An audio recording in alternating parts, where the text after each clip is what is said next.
बात करेंगे अपने इस वीडियो में पंचायतों में 4,821 पदों पर भर्ती होने के लिए जो विज्ञापन है 10 जून को जारी होने की बात यहाँ पर की गई है।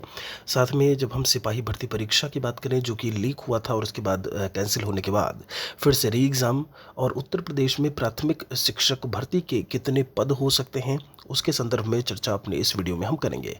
नए हैं तो महेश अकेडमी यूट्यूब चैनल को सब्सक्राइब ज़रूर करिएगा अपने आप को अपडेटेड रखने के लिए। यहाँ पर आप देखेंगे 15 से 30 जून तक जमा किए जाएंगे आवेदन पत्र। रिक्त पदों को जल्द भरे जाने के लिए मुख्यमंत्री के निर्देश के अगले ही दिन नई भर्तियों के लिए कवायद जो है वहाँ शुरू हो गई है। तो अकाउंटेंट कम डेटा एंट्री ऑपरेटर बोलते हैं इसे, 4,821 पद हैं। 10 जून तक रिक्त पदों का चयन के लिए विज्ञापन प्रकाशित करने की बात जो है वो यहाँ पर की गई है। तो जैसे ही विज्ञापन आता है हम आपको सारा जो एलिजिबिलिटी से ले करके जितना भी आपका आप वैसे भी आपको इंटरनेट पे चीज़ें मिल जाएंगी, लेकिन चूंकि वहाँ पर अगर कुछ परिवर्तन होता है तो आपका सब कुछ ऑफिशियल जो एक नोटिफिकेशन है उसी को कहीं ना कहीं बेस मान करके चलते हैं, तो उसको हम वहाँ पर आपको इन्फॉर्मेशन दे देंगे। बाकी सिपाही भर्ती की परीक्षा आप देख पा रहे होंगे कराने की कवायद भी शुरू। यहाँ पर 60,244 रिक्त पद थे जिस पर फिर से लिखित परीक्षा कराने की जो है वो बात की जा रही है, उसकी कवायद शुरू हो गई है। बेसिक शिक्षा को लेकर के बात करें 80,000 पदों पर भर्ती की जगह आस। आप देखेंगे यहाँ पर पदों की संख्या लगभग 80,000 बताई गई है।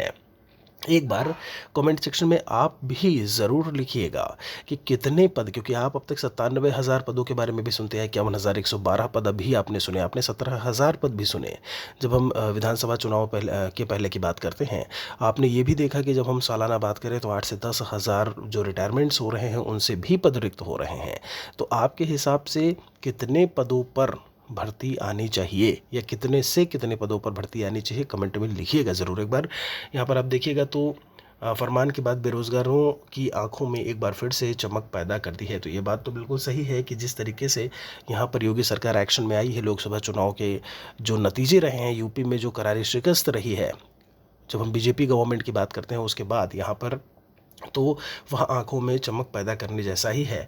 लाखों बेरोजगार, खासतौर पर परिषदीय प्राथमिक स्कूलों की, आप देखेंगे यहाँ पर प्राथमिक स्कूलों की खासकर बात की गई है। और यहाँ पर आप देखेंगे तो टोटल इन्होंने बताया कि 18 में 69,000 सहायक अध्यापकों की भर्ती आई थी। फिर कहते हैं कि हर साल शिक्षक सेवानिवृत्त हो रहे हैं लेकिन भर्ती प्रक्रिया जो है वह ठप है।